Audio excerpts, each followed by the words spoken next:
আসসালামু আলাইকুম ওয়া রাহমাতুল্লাহ। ভারত খেল দেখানোর জন্য প্রতিবেশী রাষ্ট্রগুলোর বাড়াবাড়ি বন্ধ করার জন্য তার অকৃত্রিম বন্ধু রাশিয়া থেকে R-37 মিসাইল, হাইপারসোনিক মিসাইল, যা 200 থেকে 300 কিলোমিটার দূরে টার্গেট করে মারতে পারে, সেই মিসাইল নিয়ে আসছে। এই মিসাইল নিয়ে আসার পরে চীন এবং পাকিস্তানের ঘুম হারাম হয়ে যাবে। অবশ্যই এই মিসাইল যে কোনো জেট ফাইটার দিয়ে নিক্ষেপ করা যায় না, ক্যারিও করা যায় না। কিছুদিন আগেই, একদিন আগেই আপনার ইউক্রেনে রাশিয়া এই মিসাইল দিয়েই হামলা চালিয়েছে।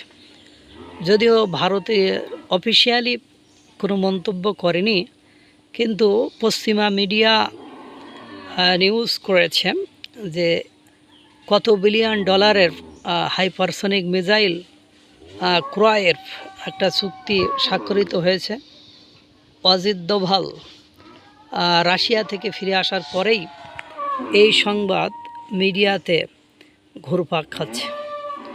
এই মিসাইল সুখোই যুদ্ধ বিমান দিয়ে ক্যারি করে নিক্ষেপ করা যাবে এবং নিখুঁতভাবে এটা নিক্ষেপ করা যাবে।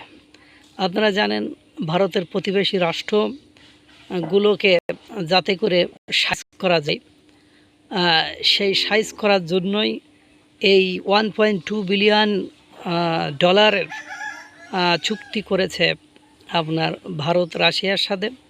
এবং রাশিয়া তার অকৃত্রিম বন্ধু, প্রকৃত বন্ধু, সত্যিকার বন্ধু ভারতকে এই মিসাইল পাঠাচ্ছে।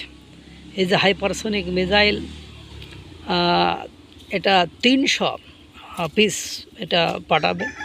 এটার শক্তি, সামর্থ্য, সক্ষমতা, যে ইউক্রেনের বললাম যুদ্ধ জাহাজকে উড়িয়ে দিয়েছে, এর আগে অপারেশন সিঁদুরের সময় যে শক্তি সামর্থ্য ব্যবহার করেছে ভারত, সেটাকে আরও মডিফাই করতে, আরও গ্লোরিফাই করতে, আরও আপগ্রেড করতে, আরও এক ধাপ এগিয়ে নিতে